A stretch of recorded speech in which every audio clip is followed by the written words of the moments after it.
I'm fighting GervontaDavis on Netflix. Let's go. People think that he could actually beat me, and people think he could outbox me, and he's so powerful and this and that. That's what makes it a good fight. November 14th, Netflix. The atmosphere inside the studio felt electric as Gervonta, Tank Davis, and Jake Paul came face to face for the first time ever, and the tension was impossible to ignore, with strong egos, visible hostility, and zero mutual respect filling the room, making it clear this was far more than a routine media appearance but rather a true collision of two very different worlds. With Tank Davis representing elite boxing as one of the sport's most dangerous and reliable knockout artists backed by loyal fans who believe in his power, while Jake Paul stood on the opposite side as the controversial influencer-turned-fighter who has already shaken up boxing, made massive money, and confidently believes he's about to surprise everyone once again. Jake Paul versus Tank Davis is actually happening. What the f is going on? I guess Tank is going broke because that's the only justifiable reason you ruin your legacy against a guy like Jake Paul. And yes, I do think Jake Paul is going to win. Tank Davis is a much better boxer and has crazy power, but he's 5'5", 130. That power is not going to carry over against someone who is 6'1", 210. And it's not like Jake is bad. Yes, his fights are boring. He says he's going to step in the ring and sleep his opponents, but the only people who end up sleeping are the audience. Mike Tyson fight, but at the end of the day, he's a big guy with power who's training boxing full time, and he has beaten some legitimate competition. Woodley, Nate Diaz, Anderson Silva, Mike Perry had a competitive fight with Tommy Fury, but it's crazy how particular Jake has to be when selecting his opponents. They have to have enough clout to be interesting, enough skill to be taken seriously as a threat, but at the same time have clear weaknesses and disadvantages that Jake and his team can exploit to win. Now that he's fighting an elite boxer, he has to fight someone 7 weight classes down. I mean, Tank could win if he makes Jake do a very aggressive weight cut, but I just don't see that happening. I got Jake by 3rd round TKO. He should put me on the co-main event and allow me to fight Francis Ngannou. That would be an easy 1st round knockout for my... The moment Gervonta, Tank Davis, and Jake Paul stared each other down, it stopped being business and turned personal, with Tank leaning back confidently, arms folded and flashing a calm but threatening smile, while Jake leaned forward with intensity, almost challenging him to react,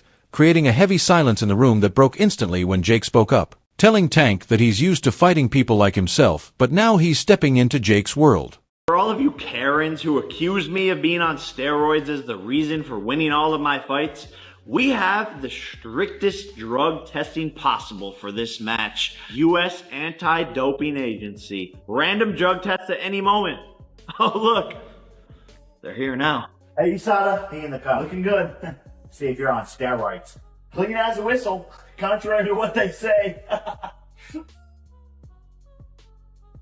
To really get why this face-off felt so intense, you have to go back a little, because this rivalry didn't come out of nowhere and had been building for a while, starting earlier this year when Jake Paul stepped into the spotlight again by taking on Mike Tyson, a moment that reignited controversy, stirred strong opinions, and set off a chain of events that eventually led to this heated confrontation. Do you think that it's fair to call them boxers now? Let's talk about Logan Brothers. I think it's okay to call Jake Paul a boxer. The only reason why I say that is because he do be in the gym. He's working on stuff. The fight that he fought Mike Tyson, I don't think he should have fought Mike Tyson because of who Mike Tyson is and the age. And he said that he didn't try to knock him out. Yes, you did. You just couldn't get the knockout. He tried to knock him out for sure. Gervonta Tank Davis was clearly angry about the situation and didn't hide his frustration, saying he saw no real achievement in Jake Paul choosing to fight Mike Tyson, a much older legend, calling the move weak and disrespectful, and insisting that Jake was avoiding real competition instead of testing himself against someone who could truly challenge him in the ring. Who were you going to call out? What was the plan originally? I think he was here. He came in my locker room. Shakur Stevenson? He wasn't in my locker room. And Jake Paul?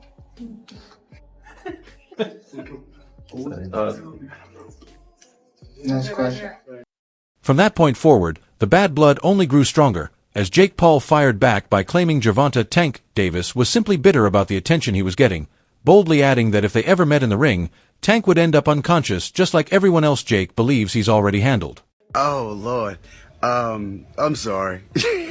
I'm just in a silly, goofy mood. At first, Gervonta Tank Davis brushed it off with laughter, but as Jake Paul kept growing in fame and attention, what started as online trash talk slowly began to feel like a real possibility, leading up to their first official face-to-face, where Jake showed up overflowing with confidence, clearly bigger than Tank, naturally walking around at cruiserweight and only cutting down while still holding a major size edge. Something he made sure to lean into by constantly mocking Tank's height, weight, and reach throughout the tense exchange. GervontaDavis just posted that he would beat the brakes off of you if you guys fight. Yeah, I mean, I'll be down. Let's run it. Like, I'll be super, super down. I don't know if Gervonta needs Jake Paul. Let's be clear, right? Is there a height limit in boxing? Jake's entire approach during this face-off was built around intimidation, trying to make Gervonta Tank Davis look small both physically and mentally, knowing casual fans love the image of a bigger man overpowering a smaller one.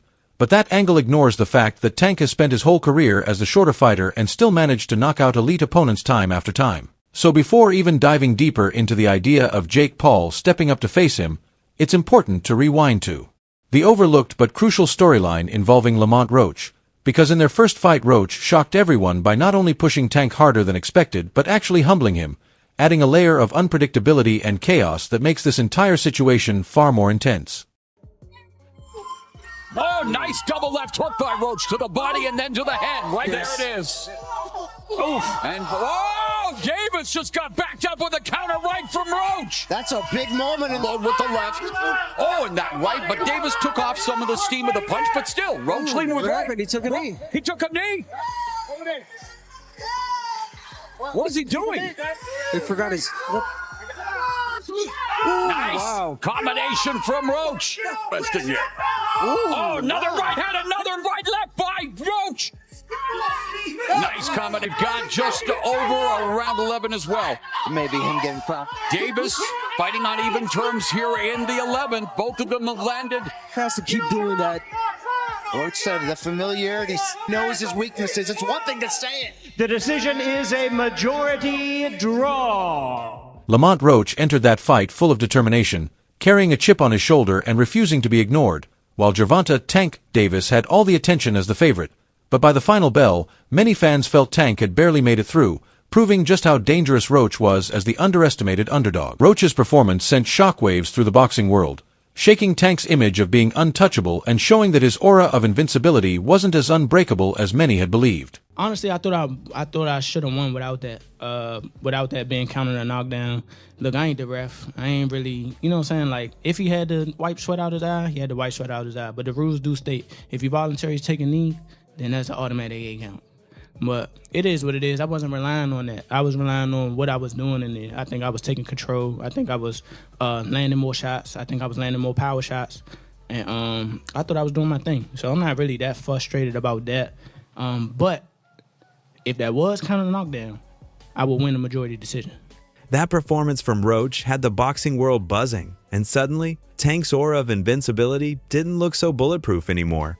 Tank did that, so I know the got in his eye, but they should have countered it. They would have countered it, it would have went to Lamont Roach. What I didn't like about Tank, he was gassing up Lamont Roach way too much, and he was already talking about like retiring. He seemed a little distracted, didn't he, in the fight? That wasn't the same GervontaDavis we're really used to seeing. It just lets you know how corrupt like these governing bodies are, bro. If that dude took a knee, not only did he take a knee, he's like, hold on real quick. Let me get this out of my eye. How is that not a point? Like, you know, funny thing, bro, that's why I cut my braids off. I had braids, and I had the same thing. I went through the same shit. When I fought Andre, that shit was burning my eyes, so I cut that. As expected, once the fight ended, fans immediately demanded a rematch between Gervonta Tank Davis and Lamont Roach, seeking answers about whether Tank was losing his edge or if Roach had really figured him out. Turning the next fight into more than just another bout, it became a chance for Tank to reclaim his reputation and prove himself. I already signed. My first contract is signed for an immediate rematch in the case of a draw or if I win. So I'm already contractually signed to a rematch. It's on him. I hope we can get it done because I want to show the world again that that wasn't a fluke. Gervonta Tank Davis needed the rematch to show that the first fight was just an anomaly, to silence his critics, and to remind everyone why he's still recognized as one of boxing's most lethal punchers. How many rematches that you fought? 0. What do you have to do to create enough separation where this don't happen again? Whew, it's a good question. It's going to be based on my training camp. I have to push myself a little harder if that didn't get me the win. And I have room. I definitely have room. I'm not going to lie, I have room. You believe you fought the best Gervonta, or do you think he got some more gears? 100% for a fact. I think he might have some more gears, but I fought the best Gervonta that night. I don't want people to get it misconstrued or whatever the case may be. He's a hell of a fighter. Hell of an IQ, great punching power, good speed, and a really good boxing ability. A lot of people underrate that. Don't think because of what I did, y'all think y'all can just go in there and think y'all can have the same night, you know what I'm saying, or do the same thing. He still will go upside your head and crack you, and you know what I'm saying, you might end up on the floor. Everybody not built the same. And that's what people getting messed up. He did a whole lot of things that was good in that fight. A whole lot. And I'm telling you right now, if he wasn't as good of a fighter as he was, that would have been, you know what I'm saying? I would have steamrolled him. Don't get that misconstrued. He's still the guy he is. Just he ran into a guy that's... Gervonta "Tank" Davis needed the rematch to show that the first fight was just an anomaly, to silence his critics, and to remind everyone why he's still recognized as one of boxing's most lethal punchers. Then everything fell apart. The rematch with Lamont Roach never happened, leaving Roach frustrated and understandably angry, because this was his chance to prove the first fight wasn't a fluke. Instead, Gervonta "Tank" Davis pivoted completely, abandoning that unfinished business and setting his sights on a much more unexpected challenge. Tank Davis. Bad dude. See, what I like about Tank is Tank brings something different. You know, back in the days, everybody had something. Muhammad Ali was a mover boxer, George was a puncher, Ernest Shavers was a puncher. Everybody had something they brought to the table. Larry Holmes had a jab. Mike Weaver had overhand right. You know what I'm saying? Everybody had something. That division now is full, and Tank having to be the knockout guy of the division. He the one with the main knockout power. Garcia has it too, but Tank got that real knockout power that, like, if Tank hit one of them clean, usually they gonna have a problem. So it's like, I like Tank. Every now and then, I think when he knows he can beat somebody, he probably don't lock in as hard, but I think when they bring challenges, he locks in. Yeah, he fights to the level of his competition. Yes, he was doing that a lot. And he gotta be careful of that. 2 fights ago, he was really doing that. You feel me? So you gotta be careful of that, because if you come in and think somebody is not at your level and you underestimate them, it can get you beat. So that's the only thing I think you gotta be careful of. Other than that, Tank is a really good fighter. And honestly, that's where fans started scratching their heads, because while a fight with Jake Paul could bring massive headlines, money, and attention, it makes very little sense when you think about it in terms of Gervonta "Tank" Davis's boxing legacy. What? They say he took it easy on me. Hey, this internet crazy, bro. What? Social media crazy. Let me address some rumors. Oh, yeah, go ahead. They say he's supposed to fight Jake Paul next after he was supposed to clean me up. Jake Paul gonna guarantee you about $40 million if the fight is with a notable person, which is Tank. Why would he take it easy on me? Why would he sacrifice that? Especially if he's talking about retiring, and that's his exit plan. If that's the case, why would he do that? That baffles me. Now, as a fighter, let me ask you, would you ever sacrifice what you work so hard for? Your record, your legacy, chance to be one of the, come on. That's, all right, I'm gonna leave it at that. I ain't gonna do it. That's what I'm saying. There might be somebody out there that would. It sure ain't him. I ain't the guy. It sure ain't him. It didn't look like y'all was playing with each other during that fight, though. At all. It looked like you was trying to hurt him, and bro looked like he was trying to hurt you. That's what I seen. Lamont Roach was the one who had exposed Tank. The fighter fans felt deserved a second chance, so for Gervonta "Tank" Davis to skip that and go after Jake Paul instead comes off like he's dodging redemption, which is why Roach is so furious. And adding to the chaos, Jake laid out the rules for this fight, which sound almost absurd, starting with the weight, as he insists they'll fight at 195 pounds. Thoughts on Jake versus Tank? This is just a money grab. Tank is in the news for bashing his missus. He obviously needs the money, and Jake Paul is the money fight in boxing. How the hell do you go from potentially fighting a heavyweight in Anthony Joshua to now going all the way down and facing Tank Davis? That's a major weight drop. It's an exhibition, so it's not a real fight. No, so apparently it's going to be a hybrid, which just means it's bullshit. But Netflix are in the entertainment industry. We all paid to see Jake Paul versus Mike Tyson at 60 years old fighting an old man in a walker. Now you're going to see Jake Paul fight Tank Davis. And I'm going to be honest with you, Jake Paul should be the favorite. He's got the weight advantage. Size advantage. He's got the size advantage. Reach. Say what you want, it's going to be an entertaining fight. I mean, this is a real boxer. People are asking, fight a real boxer. This is one of the best boxers in the world. But the fact that it's an exhibition... Gervonta "Tank" Davis normally fights at 135 pounds, so stepping up to 195 is a jump of 6 weight classes, almost like sending a lion against a hippo and calling it fair. And considering Tank has never even comfortably made 140, the idea of him facing a man who walks around at heavyweight just highlights how much he's changed. Once feared for his ruthless, hungry, and relentless style where every opponent knew one mistake could end the fight, Tank now seems more focused on chasing big paydays than building his legacy, with the intimidation and killer instinct that defined him starting to fade, as fans notice he's choosing financially smart fights over truly dangerous opponents, and the boxing world erupted over the announcement, with Shakur Stevenson being one of the loudest critics, calling out Tank for years and fueling a rivalry that now feels ready to explode. Fight, what weight would it be at? 195. It would be an exhibition. Okay, so it was going to be an exhibition, not sanctioned, but no restrictions. You can knock each other out and shit like that. It was going to be at a catch weight of 195 pounds, 10 rounds, 3 minutes. I've been trying to figure this out. Why was I a Tank hater for wanting to see Tank go up 5 pounds to get some smoke with like Teofimo Lopez or something? I just wanted to see him go up 5 pounds and fight Teofimo Lopez. And all of you were saying, you want Tank hurt, Showbiz. You a hater. You want him hurt. Then I'm convinced, okay, he's too small, but he can fight Jake at 195? To Shakur Stevenson, Gervonta Tank Davis picking a fight with Jake Paul over a potential showdown with him was pure disrespect to boxing, calling it a circus move and proof that Tank would rather chase an easy payday than challenge another top-tier fighter.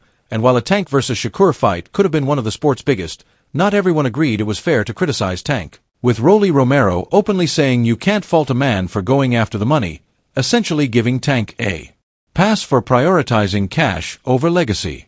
Maybe he'll fight Jake Paul instead. What do you think of that? I think that's terrible. Why? I mean, I get it, because at the end of the day, it's the money business, and you want to make the most money, but from what I'm hearing, he can make more money in a fight with me, and if that's the case, why not fight me? Sure. Do you think he beats Jake Paul? Do I think he beats Jake? Yeah. I mean, there's a huge size advantage, though. It is, but I think Tank got the skills to make sure he come out on top. Do you think that Jake has gone better? Yeah, I think actually Jake got tremendously better from the time frame that he started till now.